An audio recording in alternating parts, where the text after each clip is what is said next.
تقریر فرمائی تھی، شاید اس زمانے میں بھی کچھ مدرسوں کے بارے میں بات چل رہی تھی، تو حضرت نے فرمایا کہ آپ لوگ مدرسوں کو چھوڑ دیں، چندہ دینا بند کر دیں، مدرسے بند ہو جائیں گے، اور یہ مدرسوں میں پڑھانے والے جو لوگ ہیں، ظاہر ہے ان کی تنخواہ بند ہو جائے گی، تو ان میں سے کوئی آٹے کی دکان کھول لے گا، کوئی چاول کی دکان کھول لے گا، کوئی کسی اور چیز کی دکان کھول لے گا، ان کی روزی کا مسئلہ تو حل ہو جائے گا۔ مگر آپ کے بچے، یہ حکیم الامت کے الفاظ ہیں، آپ کے بچے 50 سال میں یہودی ہوں گے، عیسائی ہوں گے اور ہندو ہوں گے۔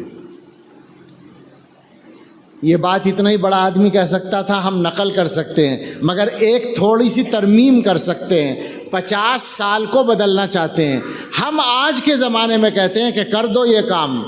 5 سال بھی نہیں لگیں گے اولادوں کے مرتد ہونے میں۔ یہ کوئی ہم مزے کے لیے نہیں کہہ رہے، بلکہ یہ وہ سچائی ہے جو انتہائی تلخ سچائی ہے، مگر حقیقت ہے۔ آپ پر احسان نہیں جتاتے، یہ بات بھی یاد رکھیں، غلط فہمی دور کر لیں۔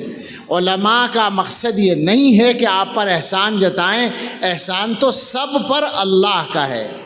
ہم پر بھی اللہ کا احسان ہے، آپ پر بھی اللہ کا احسان ہے۔ اللہ تعالیٰ جس بندے کو اپنے دین کے لیے استعمال فرما لیں،